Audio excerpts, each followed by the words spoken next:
Okay, let me ask you a question. How many of you have seen a sales analytics case study where the problem statement was just one line? Sales are declining. Find the reason and recommended actions. Most people immediately jumped into Excel or Power BI or SQL or any other tools. They start creating charts, they start slicing data randomly. And then what happens? They get stuck. Here's the truth. People don't fail sales analytics case study because they don't know tools.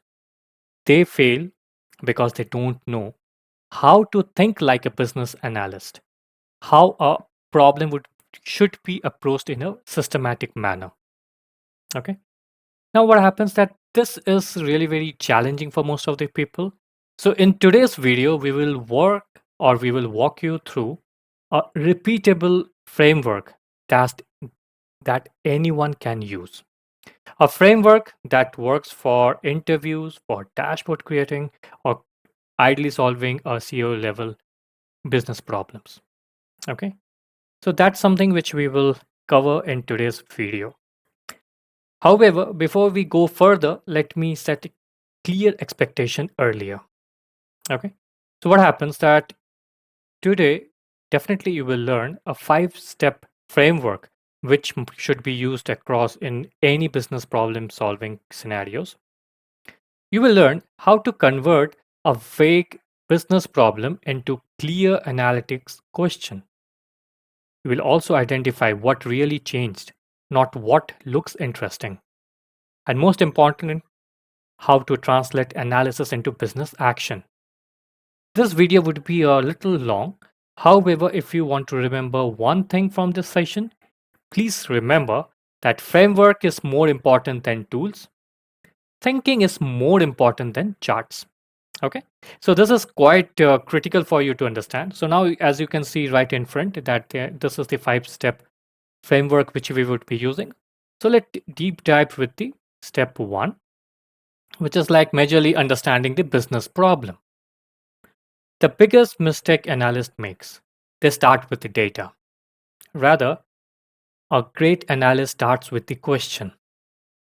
When the business says, or your stakeholder or your boss says, sales are down, that is not an analytical question. It is a complaint. It's some kind of statement which is there around the their stakeholders or the leadership, so they want to find an answer to. Your job is to convert this complaint into structured question. That is very, very important. Okay. Now, if you see right now, sales are down, but how you can form an analytical question? Let's take this with an example, the revenue bridge. Okay. So what happens that how do we calculate revenue? Sales are down, what means that the revenue is down, correct? Now, how do we calculate revenue? Revenue is calculated by multiplying the number of customers with the number of orders we get per customer and average order value what we get, correct? So all those three components when it mix and the output what we generate is known as the revenue, correct? Instead of saying or just focusing on that sales are down, your ideal question should be, did we lose customer? That means fewer customer buyings, or the customers are buying less frequently. That means the frequency of their buying is getting less, or the average deal size is less. So these are the structured question which should pop in your mind, and then you can convert a business problem into analytics question. You have to ask yourself that what are the relevant. Again, this is like your. I'm taking an example for sales analytics. There might be any scenario. You should understand the main KPIs which you are trying to track, and you should convert the business problem into analytic question. Okay. Now the next thing is to identify the key metrics. Once the problem is framed, the next question is what changed and where did it change? Okay. So there is where many analysts confused between metrics and dimension. Let me make it simple to you. Metrics is equals to, or simply if you have to understand metric, you can interpret that what changed, okay, and dimension where it changed, okay. Now common, if we are taking that sales metrics, right, so sales metrics might be revenue, overall business health, okay, then units sold, what is your demand, conversion rate, sales efficiency, correct, then the discount percentage, which is like the pricing pressure that competitors are giving you more discounts, so you have to give more discounts, then the win rate, competitive strength. Now what are the dimensions which you should also think or you should be aware of? The time frame or the trend issues, region, market specific issues, product, which particular portfolio is the problem for you, and the customer segments or channels, okay, and the sales rep, that which sales rep is not performing. So these kind of things you have to do. If you don't slice the data, you will never find the story. So that is very much critical for you to understand, that you have to slice the data properly, and then only you can come to a concrete business understanding, okay. Now the next step, where we perform a exploratory analysis, okay. Exploratory analysis is where the data starts talking. You have understood the business problem, you have converted it or transformed it into analytical problem statements, you have the trends and metrics and dimension. Now you are deep diving into analysis. You are doing some kind of exploratory analysis to isolate the drivers and quantify or isolate the drivers, which are main reason for the business problem statement. Okay. Now, what do all these things talks about? Generally, there are key techniques like trend analysis, month on month basis. Then the variance analysis means how does actual performance compare to the target or the budget. Then the contribution, which segment, which product, which are the things or components or the variable or factors which are responsible for largest part of the change. Now, with all those trend analysis and dividing the metrics and dimension, you are able to tell that although overall revenue is down by 12% year on year, so it could be that you are just giving this number. This is not sufficient. You should also provide that our analysis shows that 80% of this decline, means 12% year on year decline, comes from North region. It's not the entire company's problem. It is the North region problem.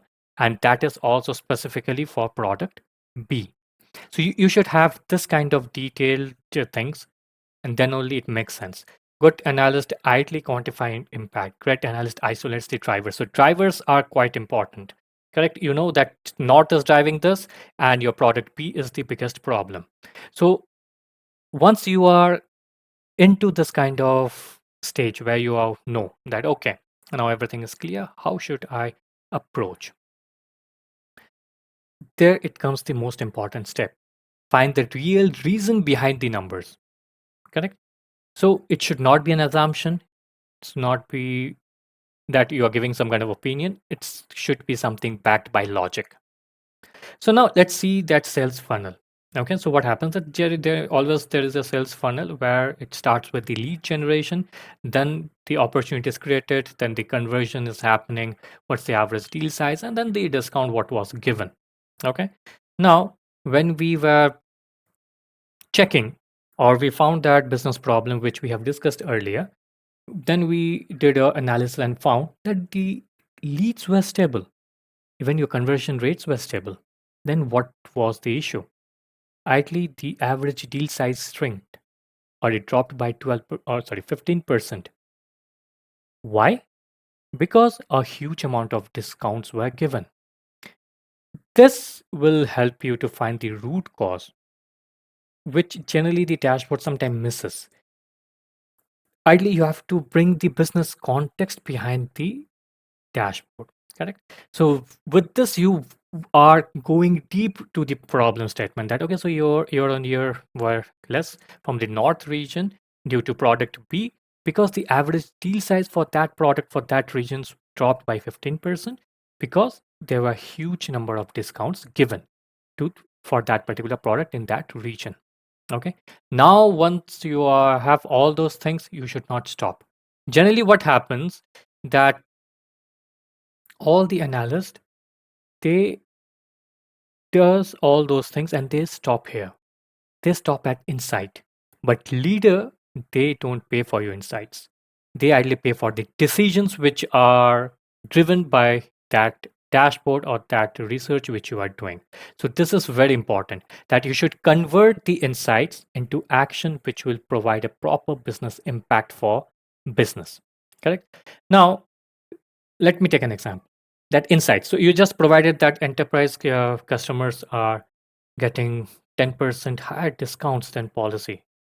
Why? Because your competitors were giving a different price modules. Then what can be the action? Ideally, the action should be that uh, you have to revise the approval process for the given or the discounts which were given, especially to some kind of high margin products. Okay, and then what happens that how it will create an impact? We will say that it will project a 3 to 4% margin recovery will happen in north region within 2 months or 2 quarters. Okay, say once you are able to provide this kind of insights to the business or your stakeholders or the leaders, they would be happy. They ideally do not care about charts. They care about decisions and what kind of decisions you are providing there. Correct. So that plays a very, very vital role. Now, what happens that this is a simple flow what we generally see. First, you have to frame the problem. Okay. Then you have to find the ideal metric or KPIs which are driving it. You have to explore the data and then find a concrete reason that why that is happening or what is the reason behind driving that kind of factor. Then find the cause in detail and then you should be recommending. There should be a recommendation from your side as an analyst. These are a different flows which we generally see in any of the analysis of when we try to solve a business problem. Apart from that, once you use that five framework or 5 step framework, there are different pro level techniques which you can also use, like Pareto, where you say that 80%, 80-20 rule. So 80% of your sales is happening from 20% big customers. Then the cohort analysis you can do, then price volume mix analysis you can do, or the scenario simulation you can do. If you want, I can create individual videos according to all these techniques. Just mention which technique you want to learn next in the comment section. I will prepare a detailed video for that. However, the intent of this video was just to prepare yourself with 5 step framework which can help you to solve anything. So with that, let me quickly summarize what we have discussed. Always start with the business question, not the data. Break that business problem into analytical problem. Then always try to use messy. What is this messy? It is a different concept which I don't want to confuse right now.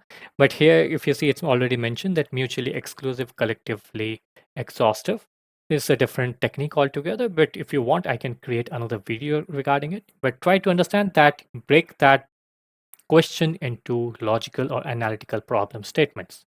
Then analyze the drivers or isolate the drivers to give the reason for those symptoms. Okay. Now, always end your analysis with a clear business action and its expected impact.